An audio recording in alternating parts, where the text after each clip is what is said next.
Let's discuss developments now with political scientist, activist, and retired U.S. military official Scott Bennett. Scott, thanks for your time today. Indeed, as a former military officer, how difficult is it to stop attacks like this? Can the public ever, I suppose, be kept 100% safe?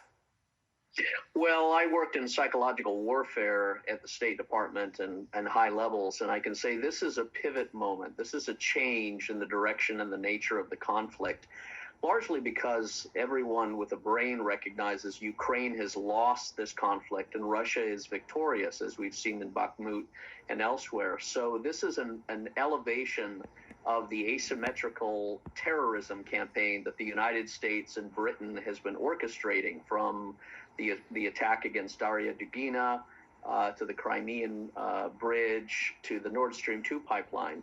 Generally, there are three objectives in these sort of terrorist attacks. Number one, they are targeting the journalists to silence their telling of truth. And what the truth has been is that Ukraine has become a puppet of the United States, has had biochemical labs on its territory, has been weaponizing attacks against Russia as part of a broader NATO expansionary agenda. That's the first truth that must be silenced by these assassination operations. Number two is they're trying to cower the civilian population in St. Petersburg, in Russia, from going out and living in terror, and translating that into protests against President Putin. Again, regime change has been part of the psychological warfare tactics by the West. And three, they're trying to provoke Russia into a countermeasure in the hopes that Russia would take a similar action against cafes in the United States or Britain, because that would galvanize the Western societies into a World War II position, which is what they want. They want to go to war because of the dismal disintegration that has been occurring throughout all of the European governments, and especially the Biden administration. So it's an important time to not be provoked into countermeasures, and to recognize this is most likely a three-person operation team with two men, one woman, and these sort of attacks may continue, but I think in the long run, Russia is victorious, and they should always know that there are Americans and Europeans that do not side with their government's agenda of genocide, but we in fact stand with the Russian people and the Russian culture, and we recognize that their fight has been truthful and has been heroic.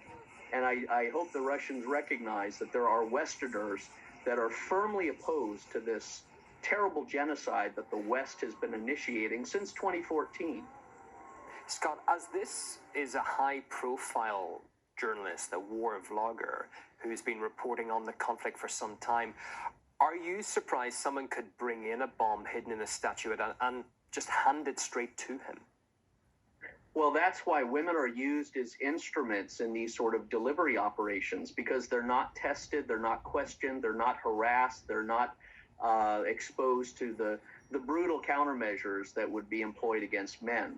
So this is an attack that most likely the U.S. CIA and the British MI6 were using and coordinating and planning for a long time with the Ukrainian participation. They're the puppets in this. But I would not be surprised either if they target American journalists such as Scott Ritter, Senator Black, myself, Colonel Doug McGregor, others who have been speaking out in the hopes that they could make a false flag and blame that on Russia or something similar. We're dealing in a time, unlike any other time in history, where the West has lost all credibility for honor or truthfulness or dignity or human rights or any of these platitudes that they pompously produce and put up in the sky about democracy and freedom. All of that is hypocrisy, and this attack demonstrates that. We've seen the aftermath, Scott, of the explosion. What kind of device could have caused such damage?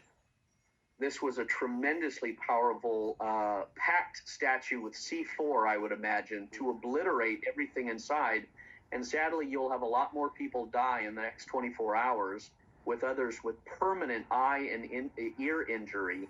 And I wouldn't be surprised if they replicate this attack for special effects purposes throughout other cities in Russia and beyond for the purposes of terrorizing. But this is a moment where the Russian people need to recognize this is an act of terror and desperation by the West, because victorious are the people of Russia in their liberation of the Eastern European Russian people that were subjected to such horrific genocide since 2014. So it's because they're victorious that this act of desperation and terrorist attack has happened. But it will only quicken the assembly of a multipolar world. It will only side more nations to the Russian side and to the Russian people, and it will only further isolate the United States and Britain, and hopefully tear from their alliance these independent European countries that will say, this is a bridge too far, this is an attack that is completely inhuman, and just like the Nord Stream 2 pipeline, we know who did it. It was the United States, Britain, and some other criminal syndicate elements. Scott, many thanks for your time today. Scott Bennett, former U.S. military officer on our team. Well, one of the